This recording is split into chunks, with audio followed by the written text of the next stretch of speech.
Okay, Isaac, thanks for sending these videos. They look great, by the way. Nice angles. The image is beautiful. It's nice and clear. So I don't know what camera you're using, but keep using it. The down the line is perfect. That's the angle that we're looking at. We need to see alignment. We need to see rotation. So these are beautiful.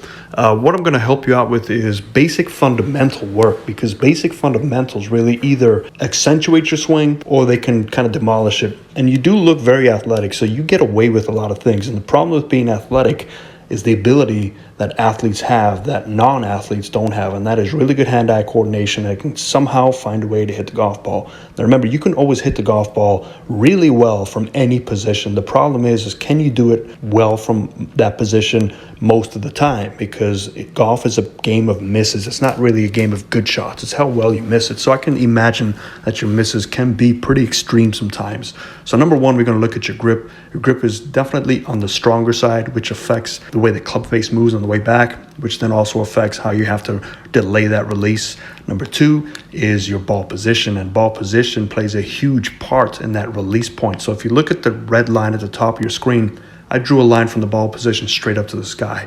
Now, I'm not sure if you're deliberately trying to hit a knockdown shot or purposely try and keep this low. It doesn't look very windy out there.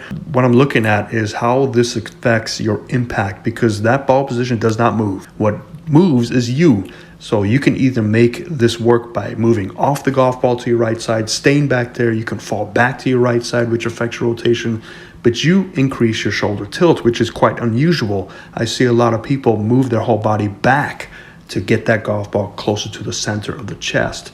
Now, another way to cheat the system is what you do. And I don't think you do this purposely. You've just developed into this. So we're going to look at that right shoulder tilting and how that affects your impact position and how it affects the turn, because the body turn can also help square the club face. Now, if you start a strong grip and you turn the body, that ball's going so far left that you are doing everything right now to avoid the lefts. So you are delaying your release, you're holding on for dear life, you're stopping the rotation and impact, but you're getting the compression by tilting your shoulders. So look at the yellow line at the top of the screen. That is your static shoulder tilt. Now, I know that you mentioned in the notes that one arm is a little bit longer than the other, but it doesn't really affect that too much, because remember, the right hand is gripping lower than the left hand. So naturally, we do have some tilt. So that tilt looks really good. What does not look good is that ball position, because if we keep going forward at the top of your screen, watch what happens to your shoulders. So we're going to draw a green line now. Look at that shoulder tilt now, how much more accentuated that shoulder tilt is. Now, we do tilt the shoulders at impact. We tilt it probably 15 to 20 degrees, depending on ball position.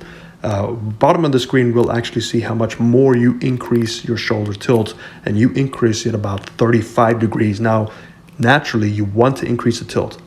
15 degrees, 20 degrees is okay. Tour guys usually do 20 to 25.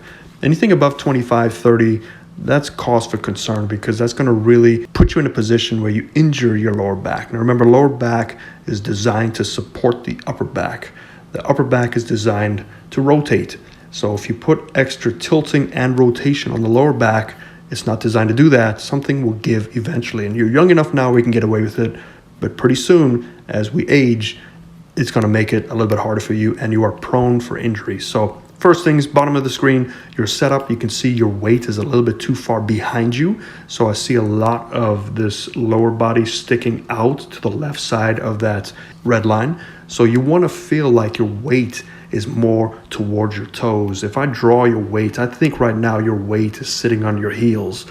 One thing to try and jump as high as you can from your heels. Another thing is to try and jump as high as you can from your toes. Which one do you think you will be able to do from? So toes, definitely, we want to feel like we're favoring them. Now, you don't want to be all the way on your toes where you're leaning, but you want to shift your weight closer so that red line goes through the center of your hips. So we're looking at that red line making contact right where that arrow is. So feel like you're kind of leaning slightly forward. Now, if you need to stand further away from the golf ball, that's okay to do that too, but that's a good recommendation change. Now, I want you to look at the club face angle at the bottom of the screen. So if we take your club back, what we can see is the club face angle is actually shutting down in relation to your spine angle. So there's your club face angle. Now, this is coming from that strong grip, because there is not a lot of turn going on here in your first part of the takeaway. So your hands are trying to pull back, and when they pull back, they shut down based on the grip. And what they're doing is they're trying to return to neutral. So if your hands are a strong grip and they return to neutral, that club face starts to close down. Now we have that to be concerned with. As we take that club back even further, we can see that the club still is shut relative to your spine. So we still have a closed club face. As we come on back through, you do a fantastic job, however, of staying in your spine angle. You do a really good job. Right about here looks really good. Now your hands are way behind the game. They should be more towards your center of your chest at this point, and that just comes from your arms going too far back. But as we strike down into the ground, we can see as you strike that ball, that club face is still slightly open now. It's pretty close to square to your spine angle. It should be more open than that. And from this position, as we rotate through, this is where our body helps square the club face up for us. But because you don't have much more rotation here, you can see the arms really engage and they hold on to that release. So they're still holding on, and not there. They kind of release, but that's just ball's already gone and you've held on to it.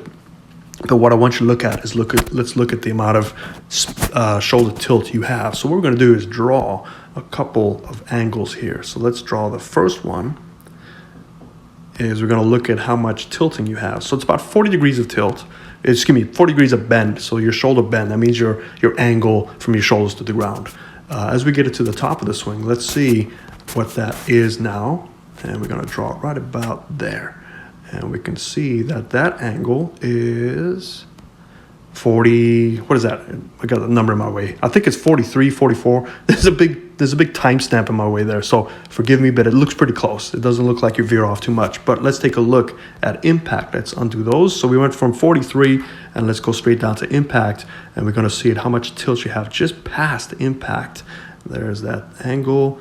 And we are at now 77 degrees. Let's call it 76 degrees because that line's a little bit off. So 76 degrees. So you are doing about 33, 34 degrees of tilting.